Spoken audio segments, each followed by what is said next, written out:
Во ова предпријатие сум дојде на 11 јануари и ситуацијата што ја затекнав во предпријатието е катастрофална. По завршна сметка, предпријатието има прикажано за 2017 година 5 милиони денари загуба. А додека обврските во овој момент се околу 10 милиони, што значи 6 милиони борчиме на 6 фирми кои што се поголеми. 2 милиони и 300 илјади денари борчиме на општината како кирија за паркинг просторите, а останатите 2 милиона се кон помали доверители. Оваа ситуација е настаната од причина што во тој период, во ланскиот период, не се водело грижа за автобусите, доволно грижа за автобусите, а една друга причина е што навистина се автобусите стари и во катастрофална ситуација. Од тоа што не се водело грижа, можам да кажам од она што го видов со последните фактури, имаме набавувано резервни делови по катастрофални цени, високи цени, повисоки од нормалните. Еден пример сакам да ви кажам, набавени се гуми за 17.200 денари, а фактичката цена на истите гуми во малопродажба се 13.500 денари. Тоа е еден од примерите. Плаќани се услуги за поправка на автобусите, исто така по високи цени од она што е нормално.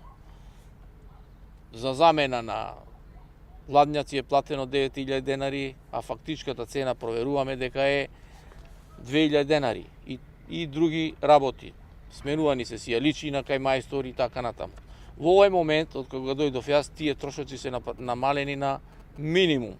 Што сакам да кажам дека сами си ги одржуваме во овој момент возилата, имаме механичар и за услуга немаме платено ни еден денар. Заангажирани сме повеќе отколку до тогаш и не плаќаме воопшто за механичари. Немаме платено ни еден денар за механичар.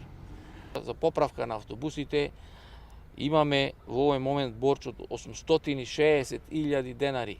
Она што ја спомнав пред малце, услугата од механичарски услуги. Во моментов ние располагаме со 12 автобуси.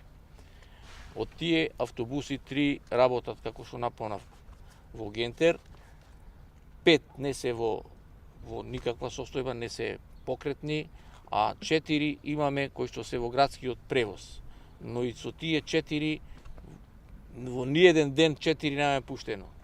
Ако еден се поправи, друг се расипува и така натаму. Тоа е навистина катастрофална ситуација, бидејќи тие се многу стари. Како се набавени, кој ги набавил во ваква состојба, зошто се дојдени, треба да кажи предходните раководители на предпријатието.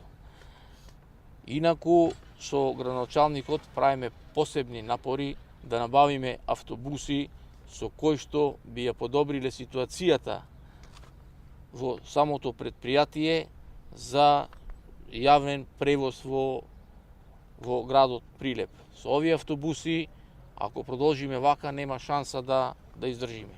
Нема никаква шанса, бидејќи се не знам колку години стари.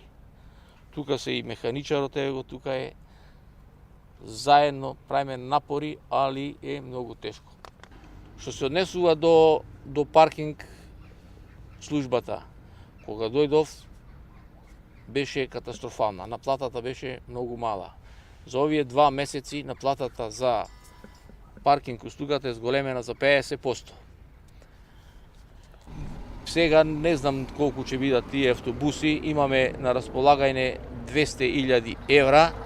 Ако се нови, не можеме ни еден да купиме, но може да се набават автобуси половни, а во добра состојба, со кој што навистина ќе подобриме ситуацијата во градскиот сообраќај. Рековте 5 не се воопшто 5 воопшто не се во состојба.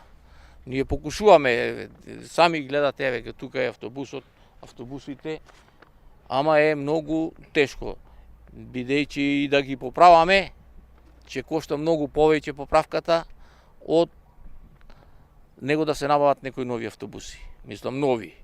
половни. Кажам, новите се автобуси се многу скапи, а ние во моментов толку средства немаме ни предвидено ни во буџетот на општината, па ни ние како предпријатие. Пајак службата е по нас, во моментов не функционираше досега, сега во соработка со Министерството за внатрешни работи покушуваме да одново да ја активираме. Што е проблемот? Зашто? Проблем, не знам, таја јас кога дојдов не работеше, сега баш вчера почнавме да го пуштиме пајакот, не да ги оштетиме граѓаните, него да видат дека да се свестат дека не треба секаде да паркираат. Тоа беше иницијатива на Министерството за внатрешни работи, го пуштиме вчера така пробно, денеска пак ќе го пуштиме и ќе работи. Моментално возат, како што кажа директорот, 3 автобуси на линија се денески. Секој ден се соочуваме со прекини на линиите. Имаме проблем, еден автобус пушташ, се расипува, значи не можеме и ние да му фатиме на автобуси, така мали граѓаните, патниците. Потребно е, значи, обнова на возниот парк. Колку и да се трудиме овие автобуси да ги поправиме, веќе си го земале своето. Со колку минимум автобуси може да се извршува градскиот сообраќај, да биде? Со минимум 10 автобуси. Значи далеку сте од потребите, од реалните потреби, не? Моментално таква е ситуацијата. Реално, нас имаме моментално што се 3 линии, а има и од Советот одобрено уште 2 линии. Значи на постоечките линии што моментално се сообраќа на 1 сат автобусите треба да биде на пола сат. Моментално се 3, значи треба да биде 6. И плюс дополнително за двете линии уште 2, 7. Гентерн фабриката што ја возиме, учениците што ги возиме, значи од прилика негде 10 автобуси активни ни треба во ден.